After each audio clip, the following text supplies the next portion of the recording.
হে যুবক ভাইরা, হাজী সাহেব বাবাজিরা, ডানে বামে নজর নাই, এক নজরে তাকায় থাকেন গো বাবা।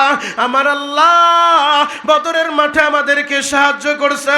এই ইসলাম বদরের মাঠটা পাড়ি দিয়ে আসছে, এই ইসলাম উহুদের মাঠটা পাড়ি দিয়ে আসছে, এই ইসলাম তাবুকের মাঠটা পাড়ি দিয়ে আসছে, এই ইসলাম হুনাইনের মাঠটা পাড়ি দিয়ে আসছে, এই ইসলাম মুতার মাঠটা পাড়ি দিয়ে আসছে। যুবক ভাইরা রে, যদি এই ইসলামের জন্য, এই কোরআনের জন্য আবার বদরের দরকার হয়ে যায়, আবার উহুদের দরকার হয়ে যায়, আবার খন্দকের দরকার হয়ে যায়, আবার হুনাইনের দরকার হয়ে যায়, আবার মুতার দরকার হয়ে যায়, তোমরা রেডি আছো না নাই? আরো জোরে বলো, রেডি আছো না নাই? ভয় নাই, একটু জাকি দিলাম আর কি। যে সমস্ত লোকগুলা বাহিরে ছিল ওরা এখন আসতেছে, আলহামদুলিল্লাহ। আল্লাহু আকবার বলেন। আবার তাকান আমার দিকে। বাবা, আপনি আর আমি সবাই গুনাহগার, গুনার বোঝা মাথায় নিয়ে এই জায়গায় আসছি।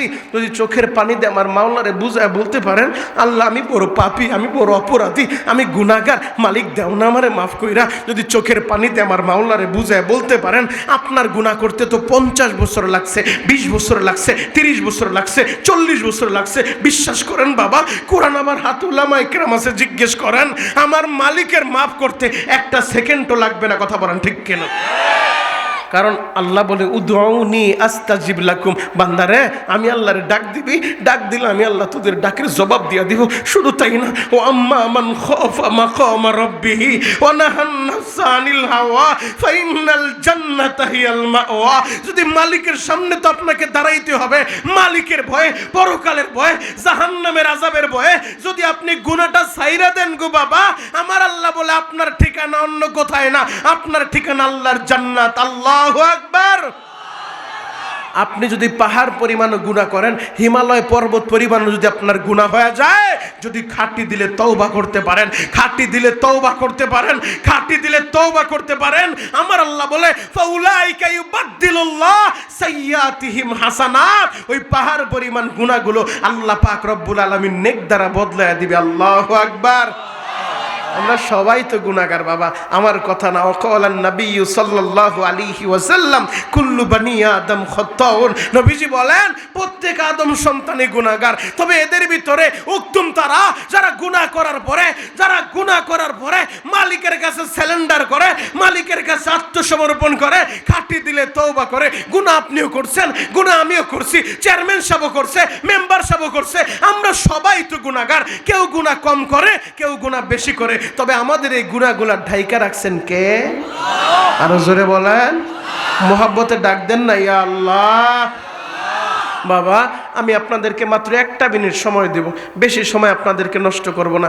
1 মিনিট সময়, 1 মিনিট আপনাকে যদি আমি সময় দেই, আপনি একটু মাথাটা নিচের দিকে দিয়ে চিন্তা করে দেখবেন, আপনার আমার ব্যক্তিগত জীবনে এমন বহুত গুনাহ আমরা করে বসে আছি, যে গুনার কথা আমার বিবি জানলে আমার সাথে একদিনও সংসার করতো না। কথা বলেন ঠিক কেন? যেই গুনার কথা আপনার বাবা জানলে ত্যায্য পুত্র করে বাড়ি থেকে বের করে দিত, যেই গুনার কথা আপনার মা জানলে ছেলে বলে পরিচয় দিত না, যেই গুনার কথা আপনার সন্তানগুলা জানলে কোনোদিন আপনার বাপ বলে ডাক দিত না, বাপ বলে পরিচয় দিত না, যেই গুনার কথা মহল্লার মানুষ জানলে আপনার সমাজ থেকে বয়কট করতে। কথা বলেন ঠিক কিনা? এই গুনাহগুলা গোপন রাখছেন কে? আরো জোরে বলেন, একসাথে বলেন। হে যুবক ভাইরা, হাজী সাহেব বাবাজিরা, ডানে বামে নজর নাই, এক নজরে তাকায় থাকেন গো বাবা। আল্লাহর পয়গম্বর মুসা তুর পাহাড়ে যায় আমার আল্লাহর সাথে সরাসরি কথা বলে। মুসা নবী আমার মালিকের ডাক দিয়ে বলে, মালিকের রে, আমি তোমার কাছে জানতে চাই, বর্তমানে সমাজের ভিতরে সবচেয়ে নিকৃষ্ট বান্দাকে, সবচেয়ে পাপিষ্ট বান্দাকে, ওই পাপিষ্ট বান্দারে, ওই গুনাহগার বান্দারে আমি একটু দেখতে চাই। আল্লাহ বলে, মুসা রে, তুমি গুনাহগার বান্দারে দেখতে চাও? আমি আল্লাহ তো আমার বান্দার গুনাহগুলা ঢাইকা রাখি, আমি আল্লাহ তো আমার বান্দার গুনাহগুলা প্যাকেট কইরা রাখি, মানুষের জানতে দেই না। ও দিনাজপুরের বাবাজিরা, একই বিবির সাথে 50 বছর যাবত এক খেতার নিচে ঘুমান, একই বিছানায় ঘুমান, অথচ আপনি এমন এমন গুনাহ করছেন, আপনার 50 বছরের সহধর্মিনী, আপনার 50 বছরের বান্ধবী একসাথে ঘুমায়ও আপনার গুনার কথাটা জানে না। ওই গুনাহগুলো আমার আল্লাহ ঢাইকা রাখছে। কেন ঢাইকা রাখছে জানো নি? আমার আল্লাহর 99টার নাম আছে বাবা। আমার আল্লাহর একটা নাম হলো রহমান, আমার আল্লাহর একটা নাম হলো রহিম, আমার আল্লাহর একটা নাম হলো কারিম, আমার আল্লাহর একটা নাম হলো আউয়াল, আমার আল্লাহর একটা নাম হলো আখির, আমার আল্লাহর একটা নাম হলো জোহর, আমার আল্লাহর একটা নাম হলো বাতিন। এমন 99 নাম আছে বাবা। এই 99 নামের ভিতরে আমার আল্লাহর একটা নাম হলো সাত্তার। এই সাত্তার নামের চাদরটা দিয়া আপনার গুনাহগুলা ঢাইকা রাখছে। আপনার ভাইরে জানায় নাই, আপনার বাবারে জানায় নাই, আপনার মায়েরে জানায় নাই, আপনার বন্ধুরে জানায় নাই, এলাকার মানুষের জানায় নাই। যুবক ভাইরা রে, আমি শরীয়তপুরি এই দিনাজপুরের জমিনে বড় মজলিস আলেমদেরকে নিয়ে বলে গেলাম, যদি এই মজলিসে বইসা চোখের পানিটা দিয়া আমার মাওলারে বুঝা বলতে পারো, আল্লাহ আমি গুনাহগার, আমি বড় পাপী, আমি জাহান্নামের আসামি, আল্লাহ দাও না আমারে মাফ কইরা। কোরআন আমার হাতে গো বাবা। যদি আমার মালিকের আপনি বুঝা বলতে পারেন, ডাকার মতো ডাক দিতে পারেন, আপনার 50 বছরের গুনাহ, আপনার 20 বছরের গুনাহ আমার আল্লাহ এখনই মাফ করে দিতে পারে। গলাটা ফাটায়া আমার আল্লাহরে ডাক দেন না, আল্লাহ। আরো জোরে ডাক দাও, ডাক দাও, ডাক দাও, ডাক দাও, ডাক দাও, ডাক দাও, জোরে ডাক দাও, জোরে ডাক দাও, জোরে ডাক দাও, আরো জোরে ডাক দাও, আল্লাহ। দয়ার আল্লাহ, কুদরতের নজরটা দিয়ে একটু তাকায় দেখো। আজকে 21 নভেম্বর 2023 সালে এই দিনাজপুরের জমিনে এই পাগলগুলা খাবারের লোভে আসে নাই গো আল্লাহ, এরা টাকার লোভে আসে নাই আল্লাহ। আমরা সবাই তো গুনাহগার, গুনার বোঝা নিয়ে এক জায়গায় জমা হইছি। আজকের এই মাহফিলে বইসা তোমার কাছে মাপ চাইছি গো আল্লাহ। তোমারে আল্লাহ বলে ডাক দিছি, তুমি না বলছো দুউনি আস্তাজিব লাকুম, বান্দা আমারে ডাক দিবি, আমারে ডাক দিলে আমি আল্লাহ তোদের ডাকের জবাব দিব। আল্লাহ বড় আশা নিয়ে তোমারে আল্লাহ বলে ডাক দিছি। আল্লাহ ময়দানে তাকা দেখো, কত দাড়ি পাকা বাবারা তোমারে ডাক দিল গো আল্লাহ, কত নাবালেক মাসুম বাচ্চারা তোমারে আল্লাহ বলে ডাক দিল গো। তোমার কি মা লাগে না? আল্লাহদের ডাকের খাতিরে বড় মজলিসে সকলের জিন্দেগির গুনাহ এখনই মাফ করে দাও। সকলেই বলেন আমিন, আরো জোরে বলেন আমিন। খারাপ লাগতেছে বাবা? শেষ করে দিব? শেষ করে দেয়? চলবে? আল্লাহু আকবার বলেন তো, আরো জোরে বলেন আল্লাহু আকবার। আল্লাহ বলে, মুসা রে, তুমি দেখতে চাও জাহান্নামের আসামি রে, আর আমি আল্লাহ তো আমার বান্দার গুনাহগুলা ঢাইকা রাখি। মুসা নবী নাছর বান্দা, আল্লাহ আমার বড় আশা, আমি একটু দেখতে চাই, দেখান না আল্লাহ, একটু দেখান না।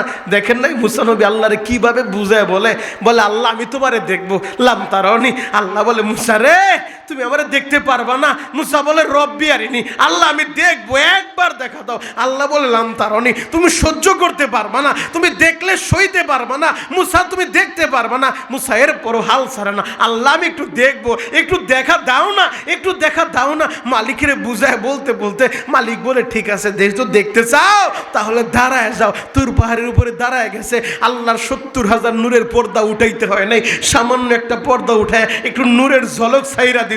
যে নূরের তাজাল্লির সামনে মুসা নবী বেহুশা জমিনে পইরা গেছে। তুর পাহাড়ের ভিতরে আগুন লাইগা গেছে, আগুন লাইগা গেছে, আগুন লাইগা গেছে। আল্লাহু আকবার। মুসা নবী তো নাসর বান্দা, হাল ছাড়েন, আল্লাহ আমি একটু দেখতে চাই সব থাকে। আল্লাহ বলে মুসা যেহেতু বলতেছ ঠিক আছে যাও, তোমাকে দেখাবো। আগামীকাল সকালবেলা অমুক পাহাড়ের সামনে তুমি দাঁড়ায় যাইবা, সর্বপ্রথম তোমার সামনে দিয়া যেই যুবকটা হাইটা যাইব ওই যুবকটাই সবচেয়ে নিকৃষ্ট, সবচেয়ে পাপিষ্ট। মুসা নবী বুক ভরা আশা নিয়ে সকাল সকাল দাঁড়ায় রয়েছে। আল্লাহ বলছে নিকৃষ্ট বান্দারা আমারে দেখাইব, গুনাহগার বান্দারা আমারে দেখাইব। মুসা নবী গভীর আগ্রহ নিয়ে দাঁড়ায় রয়েছে। যখন দাঁড়ায় আছে বাবা, হঠাৎ করে তাকায় দেখে মুসা নবী তার সামনে দিয়ে একটা যুবক হাইটা হাইটা যায়। মুসা নবী বলে যুবক রে দূর হয়ে যা, দূর হয়ে যা, তোর উপরে যদি আল্লাহর লানত পড়ে তুই তো জাহান্নামের আসামি, জাহান্নামের কীট, তুই তো পাপিষ্ট নিকৃষ্ট, তোর উপরে যদি আল্লাহর গজব নাজিল হয় ওই গজবে আমিও পইরে যাইতে পারি, তাড়াতাড়ি দূর হয়ে যা। যুবকটা দিলে ব্যথা লাগা গেছে, আল্লাহ জামানার পয়গম্বর মুসা সেও আমারে ঘৃণা করে, আমি গুনাহগার, আমি পাপিষ্ট, আমি নিকৃষ্ট। এই যুবকটা চলে গেছে। এবার মুসা নবী আবার আল্লাহরে ডাক দিছে, মালিক রে তুমি তো গুনাহগার বান্দারে দেখাইলা, আল্লাহ আমার একটু শখ জাগছে, তুমি সবচেয়ে দামি বান্দাটাকে বর্তমান সমাজের ভিতরে, এই আমাদের এলাকার ভিতরে ওই দামি বান্দারে কি একটু দেখাইবা? আল্লাহ বলে মুসা রে এক আবদার করছো, নিকৃষ্ট বান্দারে দেখবা, দেখাইছি, এখন আবার দামি বান্দারে দেখতে চাও? আল্লাহ আমার বড় শখ জাগছে, একটু দেখাও না। আল্লাহ বলে মুসা রে সকালবেলা যেই জায়গায় দাঁড়ায় নিকৃষ্ট বান্দারে দেখছো, সূর্য ডুবার আগে বিকালবেলা ওই একই জায়গায় দাঁড়ায় যাইবা, আমি আল্লাহ তোমারে দামি বান্দা দেখাবো। আরো জোরে বলো। মুসা নবী তো মনে মনে ভাবছিলেন আল্লাহ মনে হয় আমার কথাই বলবে, কারণ জামানার ভিতরে নবীরাই তো সবচেয়ে দামি, নবীরাই তো সবচেয়ে পছন্দের বান্দা, আল্লাহ তো আমার কথাই বলবে। কার না ভালো লাগে নিজের প্রশংসা শুনতে? আরও যদি প্রশংসা করে রব্বুল আলামিন, আরশের মালিক, জগৎসমূহের মালিক, সে যদি প্রশংসা করে কতই না ভালো লাগবে। মুসা নবী তো আশা করছিলেন, কিন্তু আল্লাহ বলে সকালবেলা যেই জায়গায় দাঁড়ায় গুনাহগার বান্দারে দেখছো, বিকালবেলা একই জায়গায় দাঁড়ায় দামি বান্দারে দেখবা। মুসা নবী যখন দাঁড়ায় রয়েছে গো বাবা, মুসা নবী দাঁড়ায় তাকায় দেখে সূর্য ডুবার আগে সকালবেলা যে যুবকটা তার সামনে দিয়ে হেঁটে হেঁটে যায়, বিকালবেলা একই যুবক মুসা নবীর সামনে দিয়ে হাঁটতে হাঁটতে যায়। আরো জোরে বলো। মুসা একটা চিৎকার মাইরা মালিকের ডাক দিছে, মালিকের আমি তো কিছুই বুঝলাম না, আল্লাহ চাইলাম গুনাহগার বান্দারে দেখতে, তুমি যেই যুবকের দেখাইলা, আবার যখন দামি বান্দারে দেখতে চাইলাম একই যুবকের দেখাইলা, ব্যাপারটা কি আমি তো কিছুই বুঝলাম না।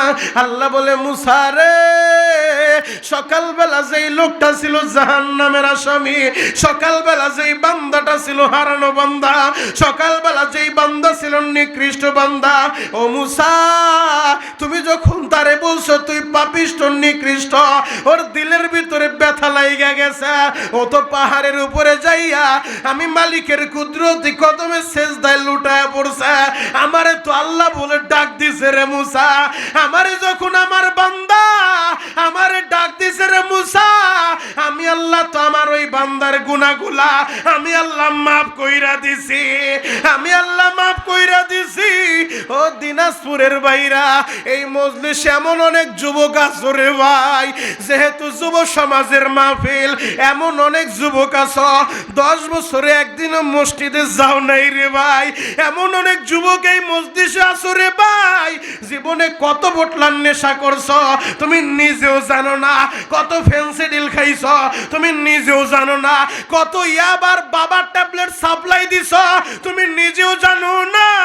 আমি তোমার পায়ে হাত রাইখা বলে যাই রে ভাই, তোমার বাড়ি দিনাজপুর বর্ডার এলাকায়, আমার বাড়ি শরীয়তপুর, যুবক রে আমি তোমাদের পায়ে হাত রাইখা বলে যাই, যদি এই মাহফিলে বইসা, এখন এই মজলিসে বইসা, এই যে চেয়ারম্যান মেম্বার সাহেবরা বসে আছে বড় মজলিসে, যদি আমার মালিকের কাছে তওবা করতে পারো, যদিও 10 বছর নামাজ পড়ো নাই, 20 বছর নামাজ পড়ো নাই, মার মনে কলিজায় আঘাত দিছ, মায়ের গায়ে হাত উঠাইছ, এখন যদি চোখের পানি দিয়া আমার মাওলারে বুঝায় বলতে পারো মালিকের রে আমি বড় পাপী, আমি বড় অপরাধী, আল্লাহ দাও না আমার মাফ কইরা। চোখের পানি দিয়ে বুঝে বলতে পারলে আমার আল্লাহ এখনই তোমার মাফ করে দিবে রে ভাই। ও যুবক ভাইরা রে, তোমাদের কাছে হাত ধরে বলে যাই, পায়ে হাত রাইখা বলে যাই, কারণ আমার আল্লাহ গুনাহগার বান্দার ডাকটা বড় পছন্দ করে। যেই যুবকটা মসজিদে যায় না, ওই যুবকটা হারানো বান্দা, ও রাস্তা ভুল কইরা ভুল রাস্তায় চলে। আমার বানানো কথা না, আলেম বাইরা আছে কোরআন আমার সামনে। আল্লাহ আমাদের কেন বানাইছে?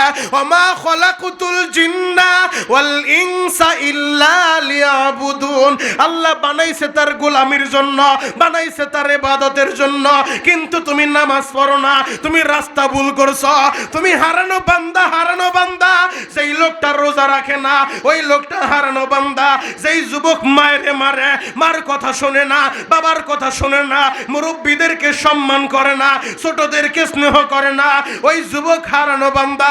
যেই যুবকের আল্লাহ সম্পদ দিছে, যাকাত ফরজ হওয়ার পরেও ও যাকাত দেয় না, গরিবের খবর নেয় না, ওই বান্দা হারানো বান্দা। যার উপরে আল্লাহর রমজানের রোজা ফরজ করছে, রোজা রাখে না, ও হারানো বান্দা। যার উপরে হজ ফরজ করছে, ও হজ করে না, ও হারানো বান্দা। এই হারানো বান্দাগুলা যদি জীবনের ইউটার্নটা নিয়ে নেয়, জীবনের মোড়টা ঘুরাইয়া আল্লাহরে ডাক দিয়া বলে, আল্লাহ আমি তো হারানো বান্দা, আমি মসজিদে যাই না, আমি নামাজে যাই না, আলেমের বিরুদ্ধে চলি, ইসলামের বিরুদ্ধে চলি, কোরআনের বিরুদ্ধে চলি, আমি আমার মার কথা শুনি না, আমি আমার বাবার কথা শুনি না। মালিকের রে, আজকের এই মাহফিলে বইসা আমি আমার জীবনের ভুলগুলা ধরা পড়ে গেছে। আমার ভাই মনিরুল ইসলাম শরীয়তপুরি আমার পয়েন্টে পয়েন্ট আমার ভুলটা ধরায়া দিছে। আল্লাহ আমি এখন এই মজলিসে বইসা তোমার ডাক দিলাম, আমি এই মজলিসে বইসা আমি তওবা করলাম গো আল্লাহ, দেও না আমার ইউটার্নটা ঘুরায়া, আমার জীবনের মোড়টা ঘুরায়া দাও, আমার মাফ করে দাও। যদি আমার মালিকেরে বুঝা বলতে পারো রে ভাই, আমার মালিক তোমার ডাকটা এমন ভাবে কবুল করবে, তোমার গুনাহগুলো এখনই মাফ করবে। শুধু মাফই করবে না, ফাউলাইকা ইউবাদদিলুল্লাহ সাইয়্যাতিহিম হাসানাত, তোমার গুনাহগুলারে আমার আল্লাহ নেক দ্বারা বদলায়া দিবে। যুবক রে, জ্বলন্ত একটা প্রমাণ তোমাদের সামনে তুলে ধরি। আল্লাহর পয়গাম্বর মুসা নবীর জামানায় আল্লাহ বৃষ্টি বন্ধ করে দিছে, বৃষ্টি হয় না, অতিবৃষ্টি অনাবৃষ্টি এগুলা কিন্তু গজব। কথা বলেন ঠিক কিনা? যেই পরিমাণ দরকার এটা হলো রহমত, বৃষ্টি তো রহমত, কিন্তু আবার যদি অতি বৃষ্টি হইতেইছে এটা হলো আমাদের গজব। আবার অনাবৃষ্টি, বৃষ্টি নাই, বৃষ্টির অভাবে খাল বিল সব শুকায় চৌচির হয়ে গেছে, গাছপালা তরুলতা সব মরে যাচ্ছে, এগুলো হলো গজব। বান্দার হাতের কামাই। জহরাল ফাসাদু ফিল বাররি ওয়াল বাহর বিমা কাসাবাত আইদিন নাস, জলে স্থলে যেখানে যে অবস্থায় যে বিপদ আপদ বালা মুসিবত গজব দেখো বান্দা, এগুলা তোমাদের গুনাহের ফসল, তোমাদের হাতের কামাই। এই যে দেখেন না ভূমিকম্প হয়, ভূমিধস হয়, হঠাৎ করে আগুন লেগে যায়, এগুলো আমাদের গুনাহের কারণে হয়, আমাদের পাপের কারণে হয়। যুবক রে, মুসা নবীর জামানায় আল্লাহ বৃষ্টি বন্ধ করে দিছে, বৃষ্টি হয় না, অনাবৃষ্টির কারণে গাছপালা তরুলতা মরে যাচ্ছে, পশু পাখির জিহ্বাটা বের হয়ে যাচ্ছে। মুসা নবীর উম্মতেরা বনি ইসরাইলে যায় বলে, আল্লাহর পয়গাম্বর আপনি একটু আল্লাহরে বলেন না বৃষ্টি দিতে। মুসা নবী বলে, আমি বলতে পারি একটা শর্ত। কি শর্ত? তোমরা সবাই আমার সাথে চলবা, খোলা ময়দানে যায়, খোলা আসমানের নিচে দাঁড়ায় আমরা আল্লাহর কাছে স্যালেন্ডার করব, তওবা করব, আল্লাহর কাছে বৃষ্টি চাইব, আমাদের পাপের কারণে আল্লাহর কাছে স্যালেন্ডার করব, ক্ষমা চাইব, তাহলে আল্লাহ বৃষ্টি দিতে পারে। মুসা নবীর কথা শুই না তার উম্মতেরা সবাই ইমানদার যারা খোলা আসমানের নিচে, জলের ভিতরে খোলা আসমানের নিচে দাঁড়ায়, জমিনের উপরে দাঁড়ায় আল্লাহর কাছে ক্ষমা চায়, আল্লাহ আমরা ভুল করছি, পাপ করছি, আল্লাহ আমাদেরকে মাফ করে দেন, আপনি বৃষ্টি দেন। বৃষ্টির কারণে ফসলগুলো নষ্ট হয়ে যাচ্ছে, বৃষ্টির অভাবে জমিনগুলো ফেটে চৌচির হয়ে যাচ্ছে। আল্লাহ বলে, মুসা রে, আমি আল্লাহ বৃষ্টি কিভাবে দিব?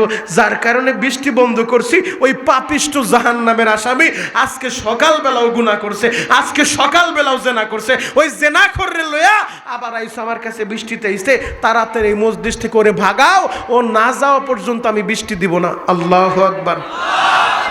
আমি আপনাদের কাছে একটা কথা জানতে চাই, মুসা নবী কি গরম নবী নাকি নরম নবী? নরম না গরম?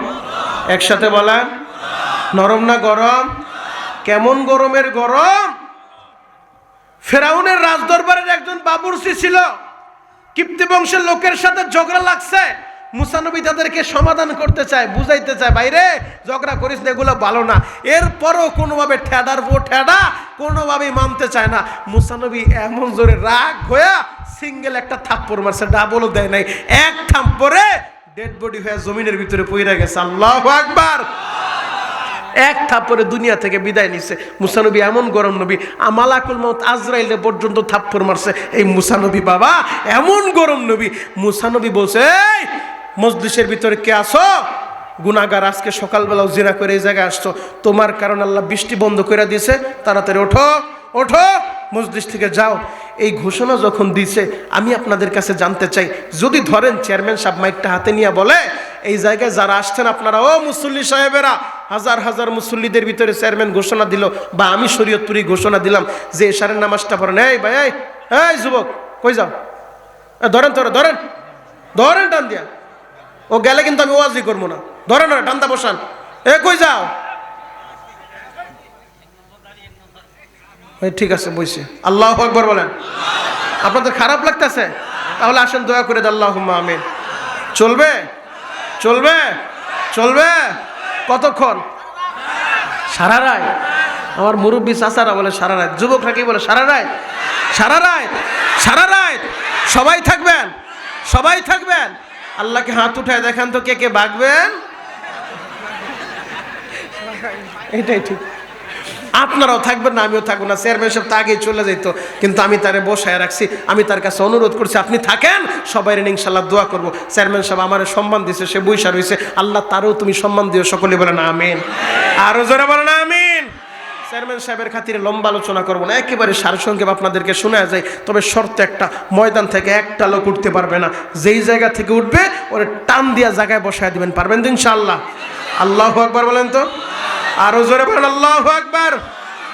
হে যুবক ভাইরা, হাজী সাহেব বাবাজিরা ডানে বামে নজর নাই, এক নজরে তাকায় থাকেন গো বাবা।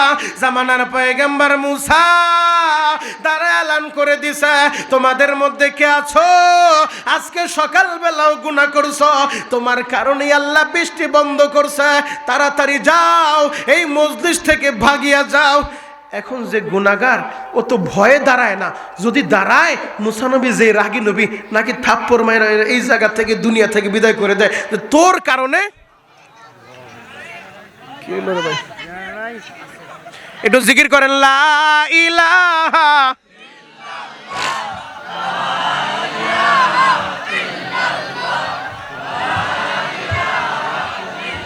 কেউ নিজস্ব ক্রেডিট না যে আমি বলতে পারবো, সবগুলো উপর থেকে পাস হয়। কথা বলেন ঠিক কিনা? মালিক যদি চায় জবান থেকে ধারাবাহিক কথা বের হবে, আর মালিক যদি না চায়, আমার কোনো ক্ষমতা নেই, আমি একটা কথাও সামনে বলতে পারবো না বাবা। এজন্য আল্লাহর কাছে আমরা মুতাওয়াজ্জি হই। আল্লাহ আজকের এই মাহফিলটা এলাকার হেদায়েতের জরিয়া বানায় দেন। সকলে বলেন আমিন, আরো জোরে বলেন আমিন। হয়তো আমার অনেক বাবারা কারেন্ট ছিল না দীর্ঘ সময়, এই সুযোগে জরুরতের জন্য বাহিরে গিয়েছে, তারাও ইনশাল্লাহ চলে আসবে। যারা আসছে, যারা গেছে, যারা আসবে, আল্লাহ সবাইকে আপনি কবুল করেন। সকলে বলেন আমিন। এবার চিৎকার মেরে আল্লাহর একটা ডাক দেন তো, ইয়া আল্লাহ। আরো জোরে ডাক দেন, ইয়া আল্লাহ।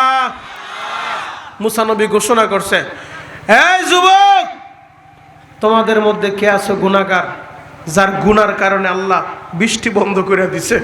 তোমার মতো পাপীর কারণে আল্লাহ বৃষ্টি বন্ধ করে দিছে। আমাদের কষ্ট হয়, পশু পাখির কষ্ট হয়।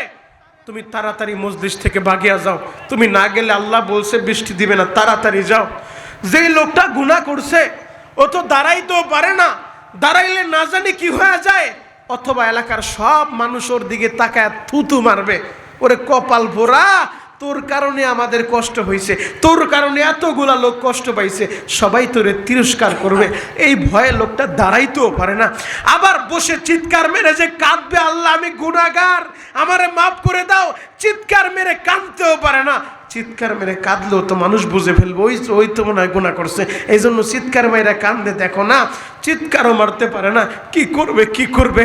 ওই বান্দা মাথাটা নিচের দিকে দিয়া গোপনে মালিকের সাথে টেলিফোনে সংযোগ হয়ে গেছে, মালিকের গোপনে একটা ডাক দিছে, আল্লাহ তুমি তো ভালো করেই জানো আমি গুনাহগার, আমার নামটা মুসা নবীরে তুমি জানাও নাই, তুমি যদি আমার পরিচয়টা মুসা নবীরে দিতা, অথচ মুসা নবী তাহলে আমার নাম ধরে ডাক দিত, যেহেতু আমার নাম ধরে ডাক দেয় নাই, তার মানে আল্লাহ তুমি মুসা নবীর কাছে আমার পরিচয়টা প্রকাশ করো নাই, আমি যে গুনাহগার মুসা নবীরে জানাও নাই।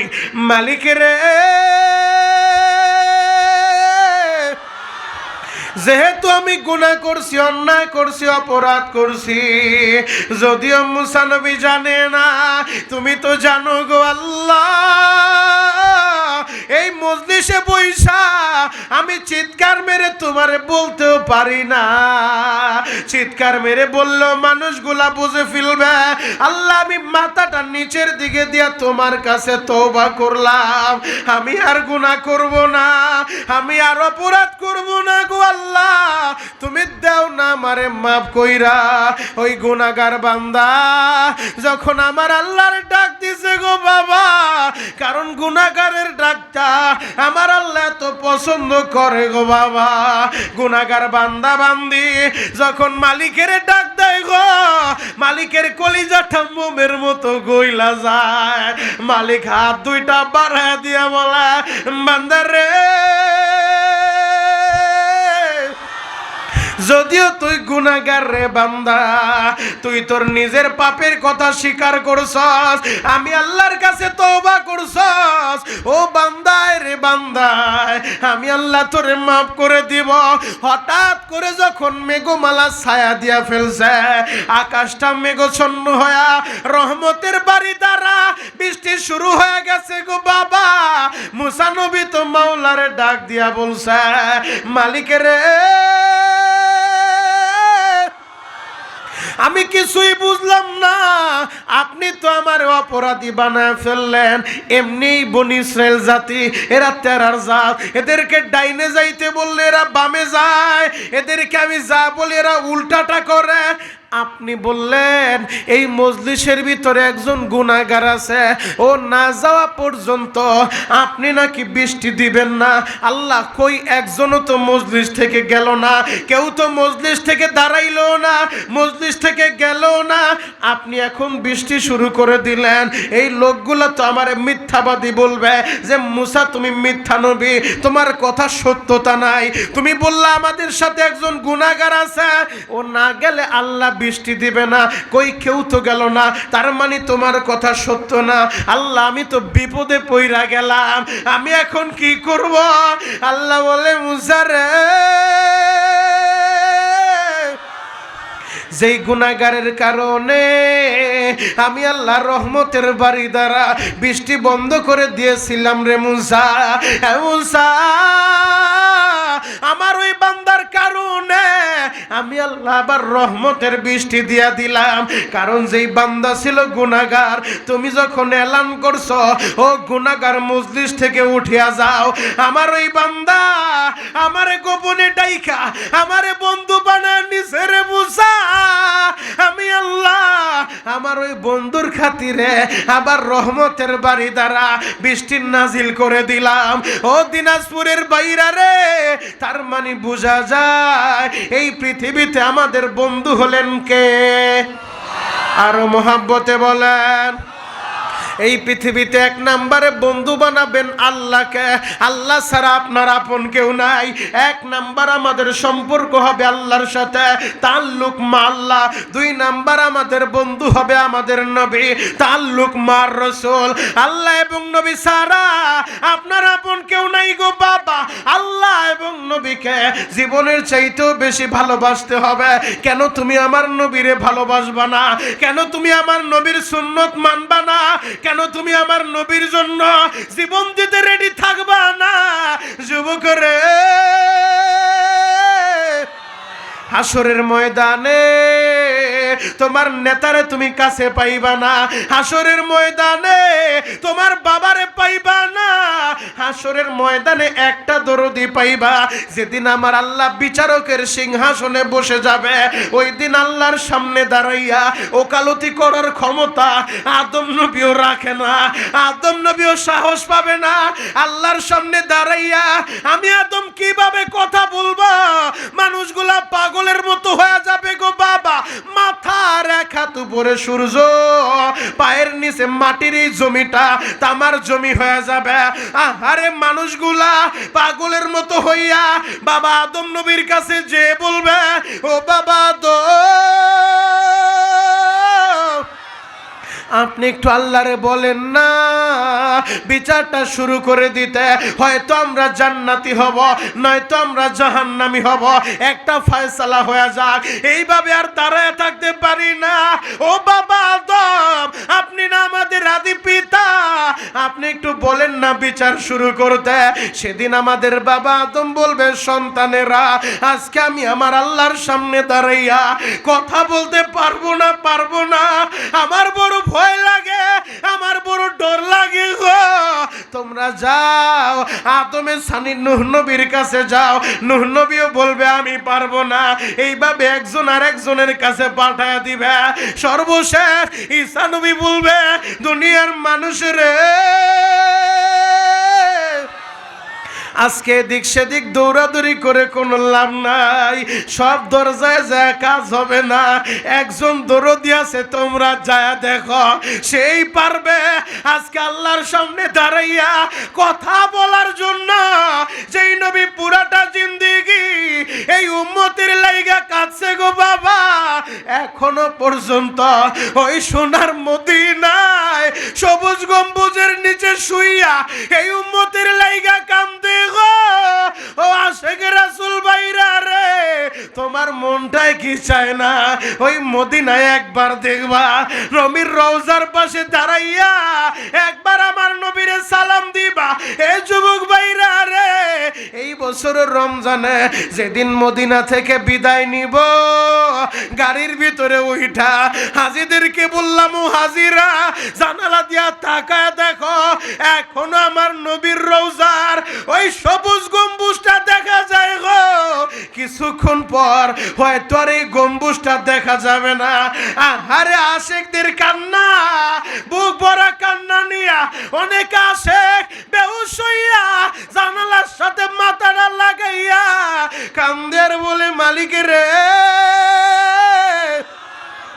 আবার একবার তোমার বন্ধুর রওজাটা আমার দেখাইবা।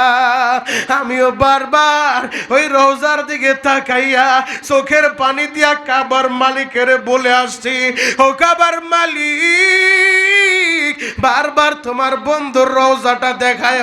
বাংলাদেশে গেলে যত মাহফিলে আমি যাব, আল্লাহ তোমার বন্ধুর কথা শুই না যেই পাগলগুলা আমার মাহফিলে বইসা চোখের গরম পানি দিয়া কাঁদবে, তোমার নবীর ভালোবাসা অন্তরে নিয়া আল্লাহ একবার হলো তাদেরকে তোমার বন্ধুর রওজাটা দেখাইবা। যুবক ভাইরা রে, ও আমার আশেক রাসূল বাবাজিরা, এখন কাঁদতে বলছে কাঁদবা। হাসরের ময়দানে তোমার নেতা তোমার কাজে আসবে না। আমার কথা না, আল্লাহর কোরআনের ঘোষণা, ইয়াউমা ইয়াফিরুল মারউ মিন আখি ওয়া উম্মিহি ওয়া আবি ওয়া সাহিবাতিহি ওয়া বানি। যেদিন ভাই ভাইয়ের পরিচয় দিবে না, মা সন্তানের পরিচয় দিবে না, বাপ ছেলের পরিচয় দিবে না, নেতা তার কর্মীরে চিনবে না, কর্মী তার নেতারে চিনবে না।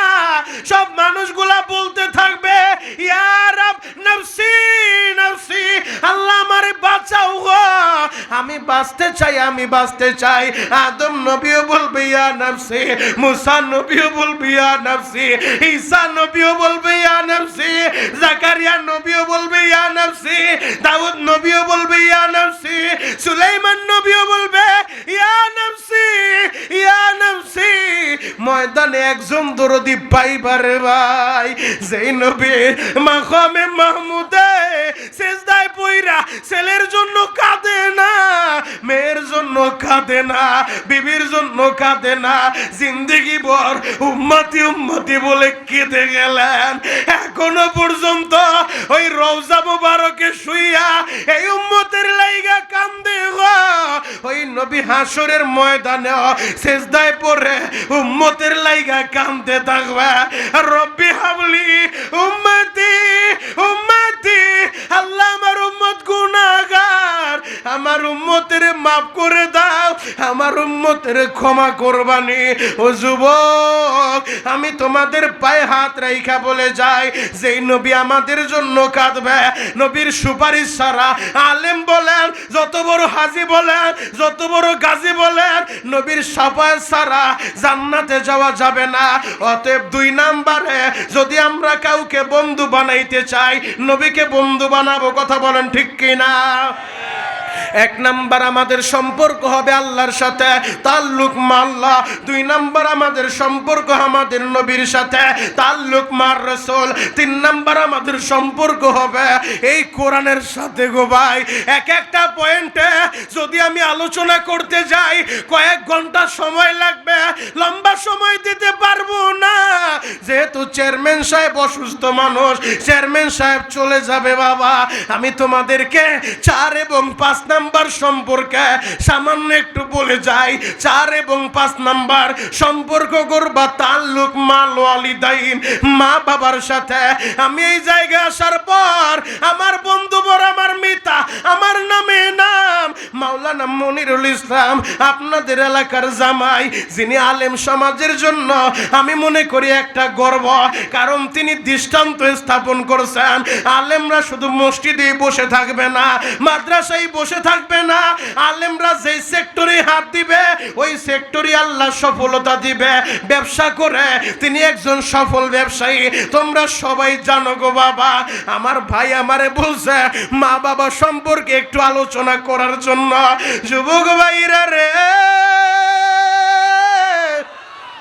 তাহলে আমাদের সম্পর্ক হবে 1 নাম্বার আল্লাহর সাথে, 2 নাম্বার নবীর সাথে, 3 নাম্বার কোরআনের সাথে, 4 নাম্বার মায়ের সাথে, 5 নাম্বার বাবার সাথে। এ যুবকরা, কেন মা বাবার খেদমত করবা জানো নি? আমার বানানো কথা না, খোলো আল্লাহর কোরআন, পবিত্র কোরআনের 15 নাম্বার পারা, 3 নাম্বার পৃষ্ঠা। আমার আল্লাহ বলে ওয়াখয রব্বুক আল্লাহ তা'বুদু ইল্লা ইয়া ওয়াবিল ওয়ালিদাইনি ইহসানা। নবী গো, আপনার রবের পার্লামেন্টে চূড়ান্ত ডিসিশন, ফাইনাল ডিসিশন, ইবাদত হবে একমাত্র আল্লাহর। ইবাদত হবে কার? আরো জোরে বলেন, একসাথে বলেন। নাকি কোনো পীরের, মাজারের? ইবাদত করব কার? ইবাদত হবে আল্লাহর, খেদমত হবে মা বাবার। আল্লাহর ঘোষণা, নবীর ঘোষণা, আমার উম্মতেরা রে, যেই সন্তান মায়ের দিকে বাবার দিকে ভালোবাসার নজরে একবার তাকাইবা, ও দিনাজপুরের যুবক, তুমি তোমার মায়ের দিকে ভালোবাসার নজরটা দিয়া একবার তাকাইবা। আল্লাহু আকবার বলেন।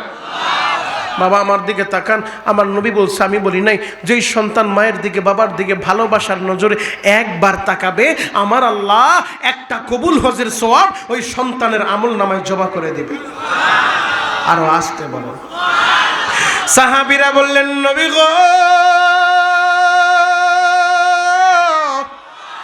যদি আমি আমার মায়ের দিকে বাবার দিকে প্রতিদিন একবার কেন 100 বারও যদি তাকাই গো নবী, কারণ আমি তো আমার মায়ের সাথেই থাকি, আমি আমার বাবার সাথেই থাকি, একই পাতিলে রান্না হয়, একই ছাদের নিচে ঘুমাই।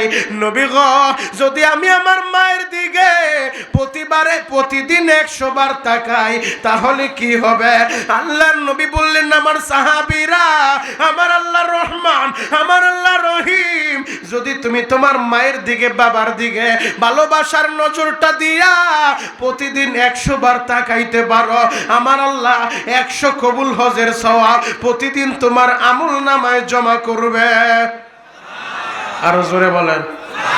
তো তবে বড় দুঃখ আর পরিতাপের বিষয় রে ভাই, নবী বলে হুমা জান্নাতুকা ওয়া নারুকা, তোমার মা বাবা তোমার জান্নাত, তোমার মা বাবা তোমার জাহান্নাম। তবে বড় দুঃখ নিয়ে বলে যাই রে ভাই, তোমরা ফেসবুক ইউটিউবের ভিতরে দেখছো ওই কুমিল্লার একটা কুলাঙ্গার সন্তান যে তার মায়ের লাইটায়া মারতে মারতে ঘর থেকে বের করছে। আমার বন্ধু মনির ভাই, সে যখন আমার একটা কারগুজারি শুনাইলো, আমি দেখেছি তার চোখের পানি সে ধরে রাখতে পারে নাই, কারণ সে বুঝে সে আলেম মানুষ, সে বুঝে মায়ের কি দাম, সে বুঝে বাবার কি দাম।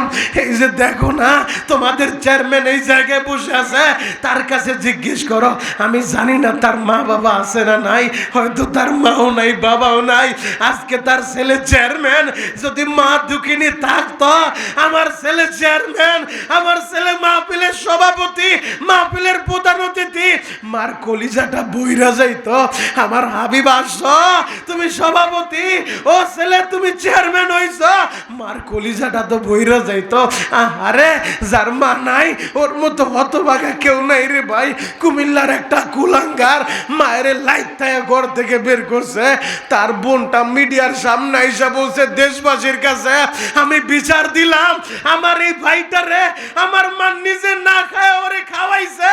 আমার মা একসাথে খাইতে বসলে আমাদের গাবিতে যে দুধ দিত, আমার বাইর প্লেটে বেশি দুধ দিত, মার ভাগেরটা ওরা ইখা দিত, ওরে পরে খাওয়াইতো। আমরা বলতাম মা গো, আমরা বোনেরা আমার গো দেও না, তোমার ছেলের এত বেশি কেন দাও? আমার মা বলতো তোরা ওর সাথে হিংসা করিস না, ওর রাত জায়গা পড়ালেখা করে, আমি ওরে বড় অফিসার বানাবো, এই জন্য ওর একটু বেশি খাওয়াই, ওর সাথে হিংসা করিস না। বোনটা কান দেয়ার বলে জাতির কাছে বিচার চাই, আমার বাইরে মায় না খাওয়ায়া আমার বাইরে খাওয়াইছে, বড় অফিসার ঠিকই হইছে, কিন্তু মানুষ হয় নাই, মানুষ হয় নাই, ও জানোয়ার হয়ে গেছে। এমন জানোয়ার যদি তোমাদের দিনাজপুর এলাকায় থাকে যে মায়েরে মারে, বাবারে মারে, চেয়ারম্যানের কাছে যদি ইউনিয়ন পরিষদে যদি এমন কোন বিচার যায়, আমি চেয়ারম্যানের কাছে অনুরোধ করে বলবো, ও এলাকাবাসী, ও মুরব্বীরা, ও যুবকেরা, মায়েরে মারে, বাবারে মারে এমন কোন কুলাঙ্গার তোমাদের আশেপাশে থাকলে ওরে বাইরে হাড্ডি গুড্ডি ভাইঙ্গা ফেলাইবা। পারবা তো? সবাই পারবা? আল্লাহ কবুল করুক, সকলে বলেন আমিন। মা কি জিনিস, জ্বলন্ত একটা প্রমাণ তোমাদের সামনে আমি এখন তুলে ধরবো। আজকে টাকার মালিক হয়ে মায়েরে চিনো না, আজকে বাড়ি হয়ে মায়েরে চিনো না, বিদেশে যায় মায়েরে চিনো না। ও যুবক, তুমি কি জানো তোমার মা নিজে না খায় তোমারে খাওয়াইছে? দেখবেন সমাজের ভিতরে অনেক সময় মা মারা গেলে বাবা কিন্তু দ্বিতীয় বিবাহ করে, কিন্তু বাবা মারা গেলে অনেক মা দ্বিতীয় বিবাহ বসে না। আজকে আমার এই জায়গায় দাওয়াত দিয়ে নিয়ে আসছে তোমাদের এলাকার ছেলে, ওই ছেলেটা প্রতিদিন আমার সাথে যোগাযোগ করে, বড় ভাইয়ের মতো আমাকে ভালোবাসে। এই সুজন গত বছর যখন এই বাজারের মাহফিলে আসছি, ওর বাবার সাথে দেখা হওয়ার পর ওর বাবা আমার হাতটা ধইরাছে, এই কথাটা বলছে। ওদের ঘরের ভিতরে যদিও আজকে আমি বসেছিলাম, বারবার ওর বাবার চেহারাটা আমার সামনে ভাসতেছে। ওর বাবা আমার হাতটা ধইরে বলছে, হুজুর আমার ছেলেটা আপনার অনেক পাগল, আমার ছেলেটার আপনি যা বলবেন ও শুনবে, হুজুর ওর একটু বুঝায় বললেন, ও যেন ভালোভাবে লেখাপড়া করে। যুবক রে, গতবার মাহফিলে আসলাম, বাবা তার ছেলে সুজনের জন্য দোয়া চায়, এইবার সুজন ওর বাবার জন্য দোয়া চায়। ওর বাবা এই রমজানে দুনিয়া চাইরা কবরে চলে গেছে। যুবক রে, এই এলাকায় কার বাবা নাই মা নাই, এখন বসে বসে কাঁদতে বলছি, কাঁদবা, কারণ ওই কবরে বাবা কেমন আছে তুমি জানো না, ওই কবরে মা কেমন আছে জানো না। এই হাত দুইটা দিয়া আমার অনেক ভাই তার মায়ের কবরে রাখছ, এই হাত দুইটা দিয়া অনেক ভাই বাবার কবরে মাটি দিছ। ও আমার মা হারা ভাইরা, ও আমার বাপ হারা ভাইরা, চাঁদপুরের একটা মা স্বামী মারা গেছে, আমার মা সন্তানের চেহারার দিকে তাকাইয়া আমার মার দ্বিতীয় বিবাহ বসে নাই। মা চিন্তা করলো, আমি যদি আরেক জায়গায় বিবাহ বসি, আমার রিপন রে তো আর এত ভালোবাসে ভালোবাসবে না, আমার রিপন রে তো এত আদর করবে না।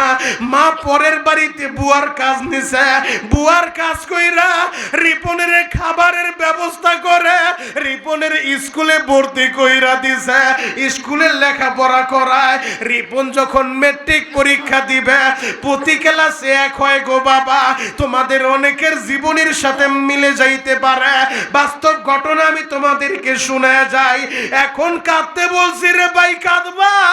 রিপন মেট্রিক পরীক্ষা দিবে, স্কুলের প্রধান শিক্ষক ডাক দিয়ে বলে, বাবা রিপন, তোমার পরীক্ষার জন্য ফর্ম ফিল আপ করা লাগবে, 1200 টাকা খরচ হবে রে বাবা, তুমি ফর্ম ফিল আপের টাকাটা জমা দিয়া দিবা। রিপন চেহারাটা মলিন কইরা স্যারের সামনে দাঁড়ায় বলে, ও স্যার, আমি এই বছর মেট্রিক পরীক্ষা দিব না। স্যার বলে, বাবা কেন পরীক্ষা দিবা না? আমরা তোমার নিয়ে আশা করি তোমার দ্বারা ভালো একটা ফলাফল আমরা পাবো, তোমার দ্বারা আমাদের স্কুলের সুনাম আসবে। বাবারে কেন তুমি পরীক্ষা দিবা না? রিপন কান্দে আর বলে, স্যার গো, আমি পরীক্ষা দিব না, আমি আগামী বছর দিব।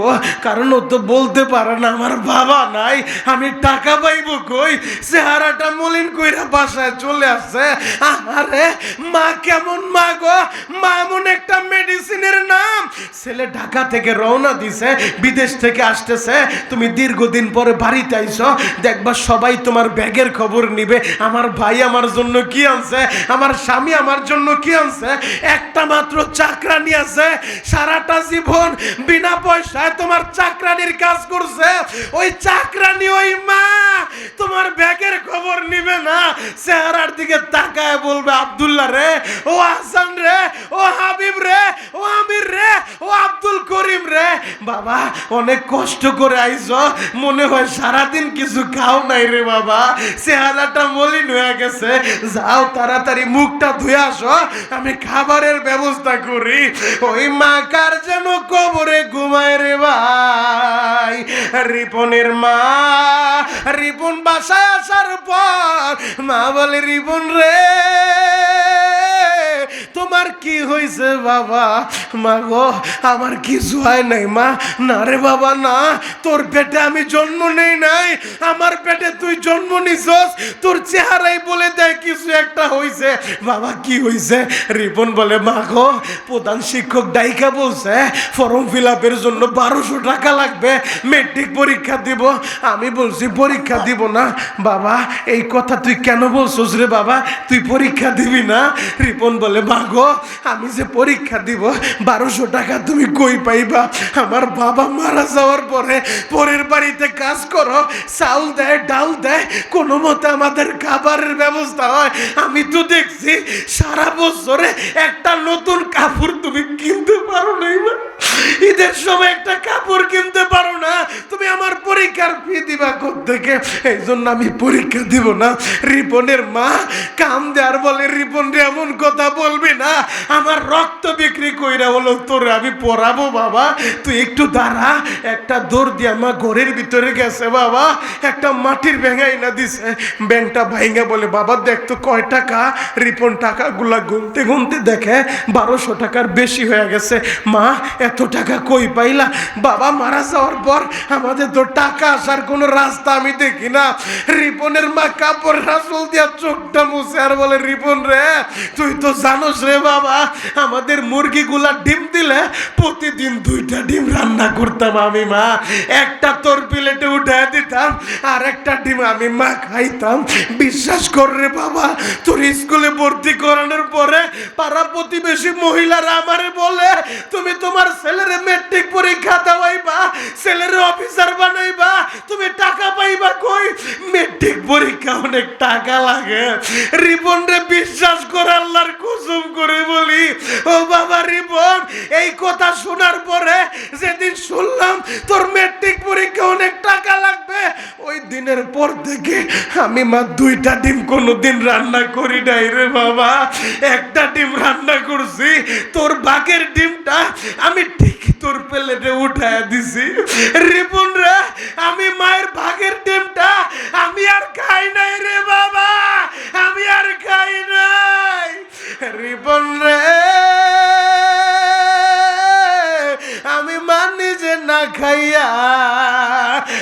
বাঘের ডিমটা জমা কইরা ওই ডিম বিক্রি কইরা আমি মা তোর পরীক্ষার ফি জমাইছি। ও আমার মাহারা ভাইরা, ও আমার আলেম ভাইরা রে, আপনারা যারা মাদ্রাসায় লেখাপড়া করছেন, কারণ অধিকাংশ গরিবের ছেলেরা মাদ্রাসায় পড়ে, মাওলানা মনির সাহেবকে জিজ্ঞেস করো, আমি গুনাহগার, আমিও তো গরিবের ছেলে। এই যে মুহতামিম সাহেব বসে আছে, আলেম উলামা বসে আছে, এদের কাছে জিজ্ঞেস করো, মাদ্রাসা ছুটি হইলে বাড়িতে যখন এক সপ্তাহের জন্য আসতো, ছুটি শেষ হয়ে যাওয়ার পর ছেলে যখন মাদ্রাসায় যাবে, মা দুঃখিনী ছেলের ব্যাগটা হাতে কইরা নিয়া সেই পর্যন্ত যাওয়া যায় ছেলের গাড়িতে উঠায়া দিত, কাপড়ের আসল থেকে ডিম বিক্রি করার টাকাগুলা বের করে দিত। বাবা রে, এই টাকা দিয়া তুই কিছু খাইস রে বাবা, মাদ্রাসাটা ছাড়িস না, ঢাকা যাবি, লালবাগ পড়বি, রহমানিয়া মাদ্রাসায় যাবি, দিনাজপুর থেকে গাড়িতে উঠায়া দিয়া গাড়িটা যেই পর্যন্ত দেখা গেছে মা দুঃখিনী ওই গাড়ির দিকেই তাকায় ছিল। যুবক ভাইরা রে, ওই মার মনে কষ্ট দিও না রে ভাই, আজকে টাকার মালিক হইছ, ওই মায়েরে তুমি চিনো না, বিদেশে গেছ, টাকা হয়ে গেছে, এখন কম্বল নিয়ে শীতের সময় বউরে নিয়ে বিল্ডিং এ ঘুমাইবা, আর মার বাবা বাঙ্গা কুড়ের ঘরে পড়ে থাকবে, অনেক কপাল পুরাই খবরটাও নেয় না, কারণ এতিমের মনে যে কি কষ্ট আমার আল্লাহ ছাড়া কেউ জানে না। এই যে তোমাদের সুজনকে জিজ্ঞেস করে দেখো, ও তো ভালো করেই জানে ঢাকা কেরানীগঞ্জে আমি গুনাহগারের 4টা মাদ্রাসা বাবা, আমি গুনাহগার একটা এতিমখানা আমি নিজে চালাই, কারো কাছে 10টা টাকা আমি কালেকশন করি না। আমি কাবার মালিকের বলছি, মালিক আমি গুনাহগারের স্বপ্ন প্রকৃত এতিম যারা ওদের লেখাপড়ার ব্যবস্থা আমি করব, আর একটা গোরস্থান আমি করব। গত 3 সপ্তাহ আগে আমার মাদ্রাসায় একটা ছেলের হেফজ সবক দিলাম, একসাথে 7 জন ছেলে হেফজ সবক নিছে, এদের ভিতর থেকে একটা ছেলের মা নাই গো ভাই।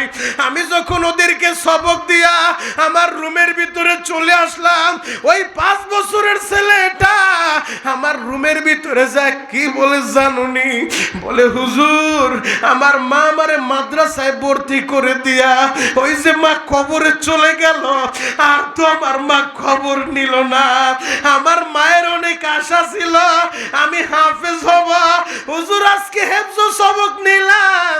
আপনি তো দেখলেন আমার বন্ধুরা যারা হেফজ সবক নিল সবার মায়েরা মিষ্টি পাঠাইছে সবাইরে খাওয়ানোর জন্য, আমার মা নাই, আমার তো কেউ আসলো না, আমার খবরটাও নিল না। হুজুর যদি আজকে আমার মা বাইচা থাকতো, যদি আমার মা দেখতো আমি হেফজ সবক নিছি, আমার মা অবশ্যই আপনাদেরকে মিষ্টি খাওয়াইতো, ছাত্রদের জন্য মিষ্টি নিয়ে আসতো। হুজুর আমার মনটাই চায়, আমি এখন কি করব? হুজুর আমার তো টাকা নাই। আমি বললাম বাবা রে, তোর কাছে তো কখনো টাকা চাই নাই, তোর যা লাগবে আমি তো দিব। বাবা তুই তোর মার জন্য দোয়া করতে থাক।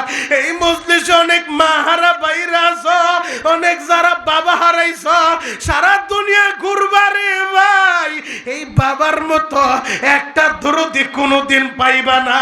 এই সুজনের বুকটা ভাইরা দেখো, বাবার জন্য এই বুকের ভিতরে কত ব্যথা, বাবার জন্য কত ব্যথা।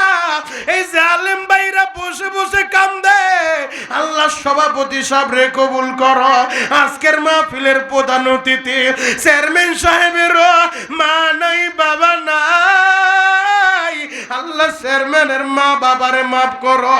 যুবক ভাইরা রে, 1 মিনিটের ভিতরে আমেরিকার খবর নিতে পারো, 1 মিনিটের ভিতরে লন্ডনের খবর নিতে পারো, 1 মিনিটের ভিতরে আটলান্টিক মহাসাগরের খবর নিতে পারো, কিন্তু বাড়ির পাশে পুকুর পাড়ে ওই বাঁশবাগানের নিচে বাবারে শুয়াইলা 5 মাস হয়ে গেল, মায়ের শুয়াইলা 1 বছর হয়ে গেল, আজও পর্যন্ত একটাবার খবর নিতে পারলাম না। বাবা তুমি কেমন আছো?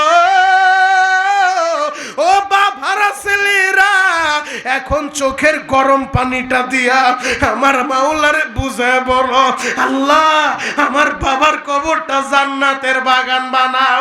আমার মায়েরে মাইরো না, আমার বাবারে মাইরো না। যুবক রে, এমন একটা দিন তোমারও আসবে রে ভাই, এমন একটা দিন আমারও আসবে রে ভাই। আজকে আমি শরীয়তপুরি বিমানে আইসা তোমাদের এই দিনাজপুরে বয়ান শুনে গেলাম। এমনও হতে পারে আজকের এই রাতটা আমার জীবনের শেষ রাত হয়ে যাবে। এই যে টাকা দেখো, লাশের মতো একটা দৃশ্য হয়ে গেছে। আজকের রাত্রিবেলা যদি আমি মারা যাই গো ভাই, তখন আমার এই হাতের ঘড়িটার হাতে থাকবে না।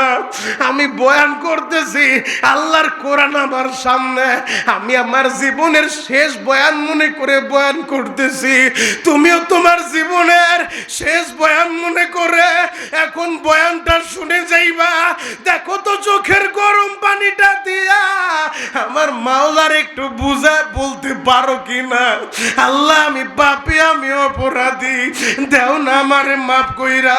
যদি এই মুহূর্তে আমি মারা যাই, আমার এই হাতের ঘড়িটা খুলে ফেলবে, চোখের চশমাটা খুলে ফেলবে, মাথার টুপিটা খুলে ফেলবে।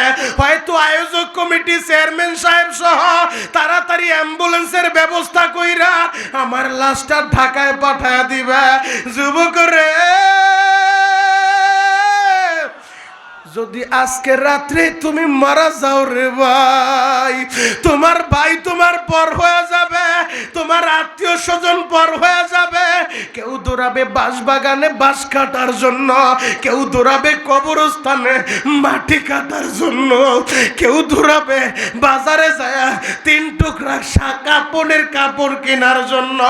ওই কাপড়ের কাপড়টা শরীরে লাগার আগে দেখো তো আমার মাওলার কাছে ক্ষমা চায়া, কারণ চোখের পানিটা আমার আল্লাহ বড় পছন্দ করে। ও আম্মা মান খাফা মাকামা রাব্বিহি ওয়া নাহান নাফসা আনিল হাওয়া, জাহান্নামের ভয়ে, পরকালের ভয়ে গুনার কাজটা ছাইরা দিবারে ভাই, তোমার ঠিকানা হবে আল্লাহর জান্নাত।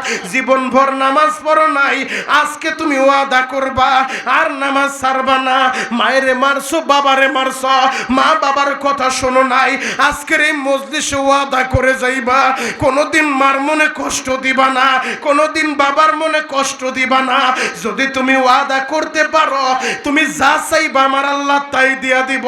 কারণ মায়ের দোয়া ছাড়া চেয়ারম্যান হইতে পারে নাই, মায়ের দোয়া ছাড়া আলেম হইতে পারে নাই। কারণ মায়ের দোয়া যাদের সাথে থাকবে ওরাই জামানার বড় হয়ে যাবে, ওদেরকে আল্লাহ সম্মানের আসন দিবে। এরে যুবক, মহিউদ্দিন আব্দুল কাদের জিলানী এত বড় বুজুর্গ, মায়ের দোয়ার কারণে খাজা মাইনুদ্দিন চিশতি এত বড় বুজুর্গ, মায়ের দোয়ার কারণে। আহারে মুফতি আমিনী রহমাতুল্লাহ আলাই হাজার হাজার ছাত্র রাইখা ওই যে কবরে ঘুমায় রইছে রে ভাই, শাইখুল হাদিস রহমাতুল্লাহ আলাই হাজার হাজার ছাত্র তৈয়ার কইরা ওই যে কবরে ঘুমায় রইছে। তারা এমনি এমনি শাইখুল হাদিস হয় নাই, এমনি এমনি আমিনী হয় নাই, এমনি এমনি শাইখুল ইসলাম হয় নাই। এরা মায়ের দোয়া নিয়ে চলছে, বাবার দোয়া নিয়ে চলছে। ও আমার তলবিলিম বাবাজিরা, আমি তোমাদের পায়ে হাত রাইখা বলে যাই, তোমরা মায়ের দোয়া নিয়ে চলবা, বাবার দোয়া নিয়ে চলবা। যারা মাহফিল দিছো, আমি যুবকদের পায়ে হাত রাইখা বলবো, শুধু বছর বছর মাহফিল দিলেই হবে না, আজকে তুমি ওয়াদা করে যাইবা। আমি আলেম হিসেবে বলতে পারি আজকের দোয়া আল্লাহ ফিরে দিবে না। এই দেখো আমার দাড়ি পাকা বাবারা কেমনে কান্দে, এই যে নাবালেক বাচ্চাগুলা কান্দে। হয়তো মায়ের কথাটা মনে পইরা গেছে, বাবার কথাটা মনে পইরা গেছে। মা গো, তুমি কই ঘুমায় রইলা গো মা?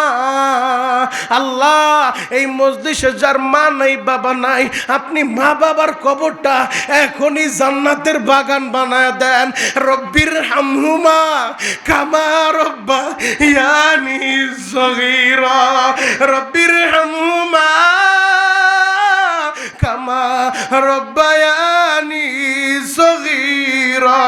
আল্লাহ মা বাবারে এখনই মাফ করে দেন। আমি একটু দেখতে চাই এই মাহফিলে কার মা নাই বাবা নাই। যার একজন মারা গেছে একটা হাত উঠাইবেন, যার দুইজন মারা গেছে দুইটা হাত উঠান। দেখি তো কার কার মা নাই বাবা নাই। একজন মারা গেলে এক হাত, দুইজন মারা গেলে দুই হাত। মালিকের আপনি টাকা দেখেন গো, সভাপতির মা নাই বাবা নাই, প্রধান অতিথির মা নাই বাবা নাই, এই যে সুজনের বাবা নাই, মাওলানা মনির ভাইয়ের বাবা নাই। ও দয়ার আল্লাহ, এই যে বড় মজলিসে দাড়ি পাকা বাবারা মার জন্য কান্দে গো, আল্লাহদের দোয়া আপনি ফিরা দিয়েন না, আল্লাহ বাবার দোয়া ফিরা দিয়েন না।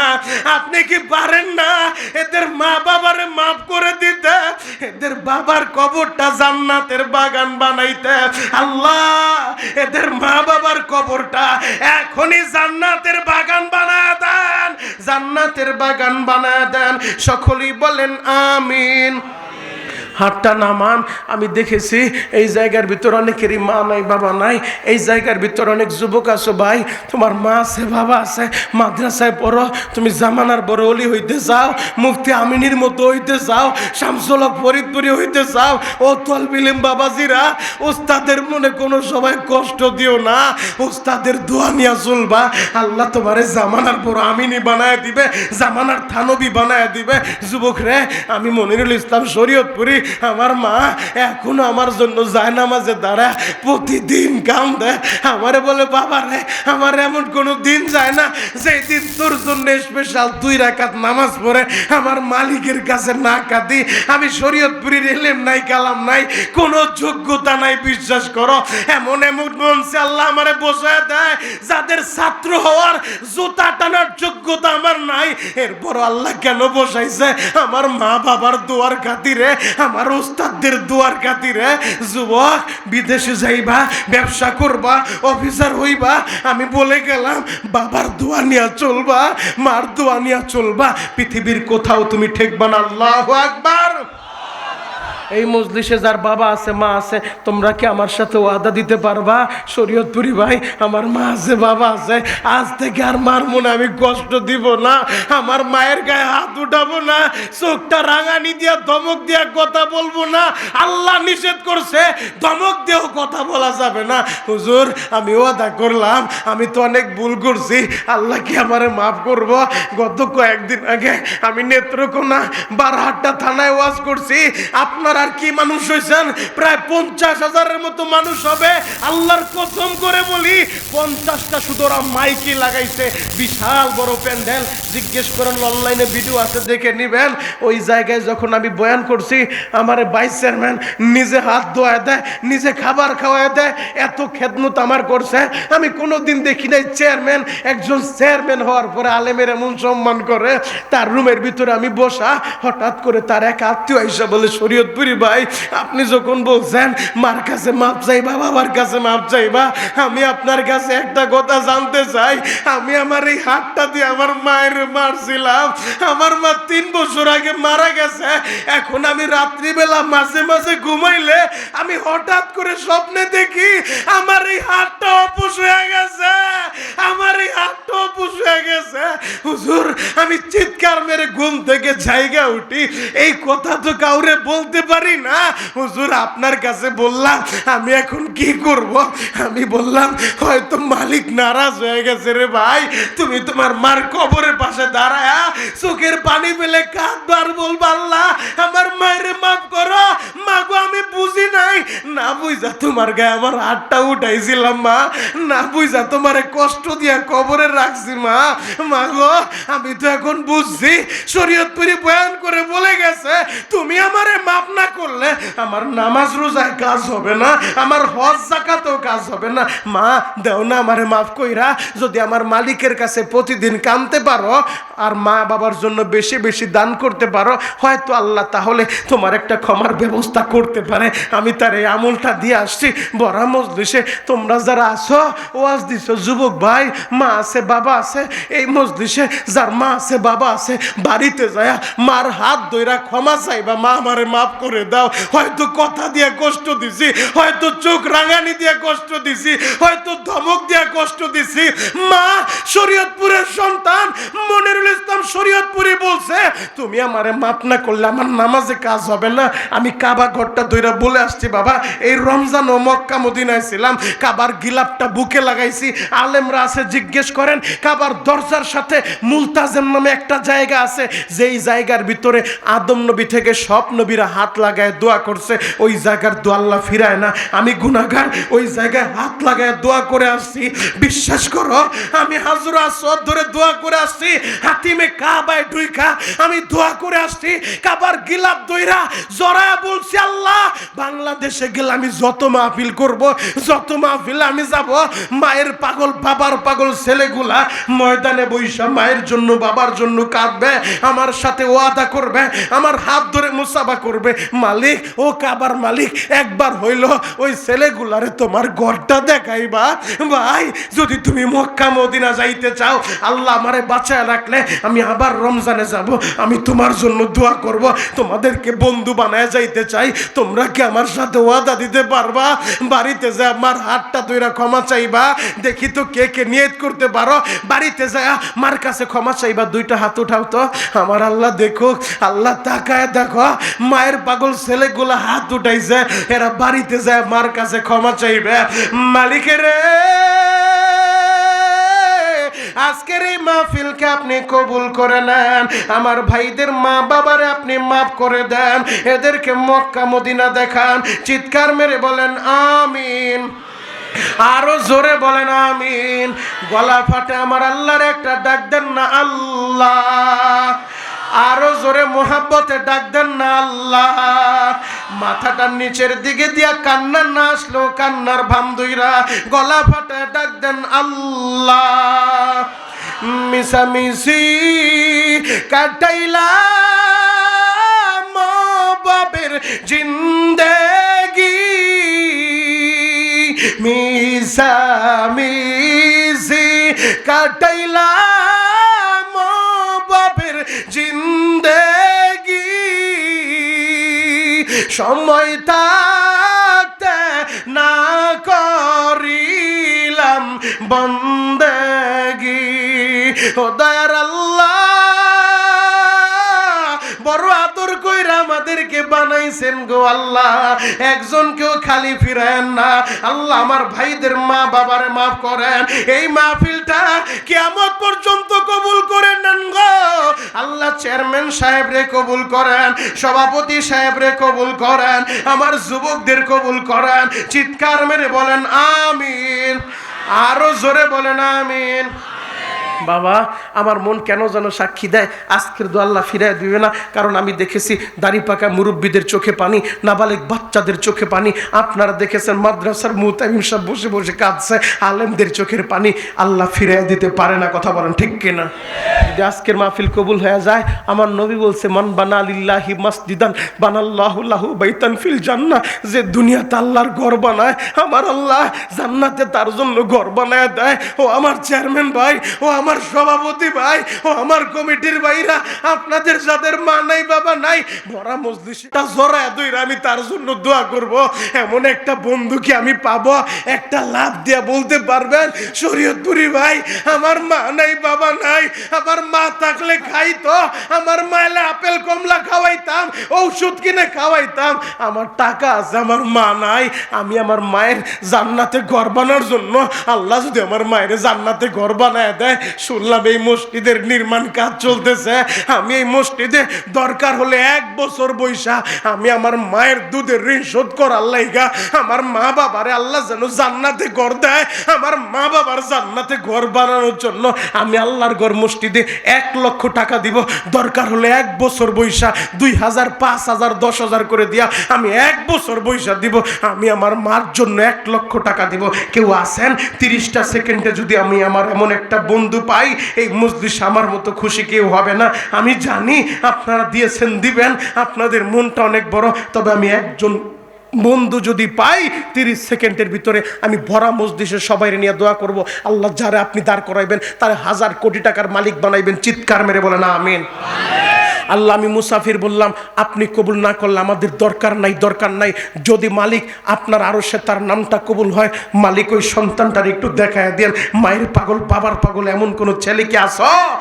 1 লক্ষ টাকা আস্তে আস্তে দিবা, মা বাবার কবরটা জান্নাতের বাগান যেন আল্লাহর বিনিময়ে বানায় দেয়। এই দুনিয়ার ভিতরে আল্লাহর ঘর জান্নাতের বাগানটা বানাইবা, আল্লাহর ঘরটা নির্মাণের জন্য 1 লক্ষ টাকা তুমি দিবা। কে আসো বলো তো দেখি? সভাপতি সাহেব সহ প্রধান অতিথি সহ, প্রধান অতিথি তো ঘোষণা দিছে 52,000 টাকা এই মাসেই ব্যবস্থা করে দিবে। আমি তার কাছে অনুরোধ করব, চেয়ারম্যান সাহেবের আল্লাহ মৃত্যু পর্যন্ত জনগণের খাদেম বানাইবেন, আপনি তারে ওমরের গুণে গুণান্বিত করবেন, আপনি তার মা বাবার কবরটা জান্নাতের বাগান বানাইবেন। আমি চেয়ারম্যানের কাছে আবেদন করব, আপনি 52,000 বলছেন, আমি আরো 48,000 টাকা বাড়ায় আপনার কাছে 1 লক্ষ টাকা দাবি করলাম। দরকার হলে 1 বছরের ভিতরে আপনি দিবেন, 1 বছর বৈশা দিবেন 1 লক্ষ।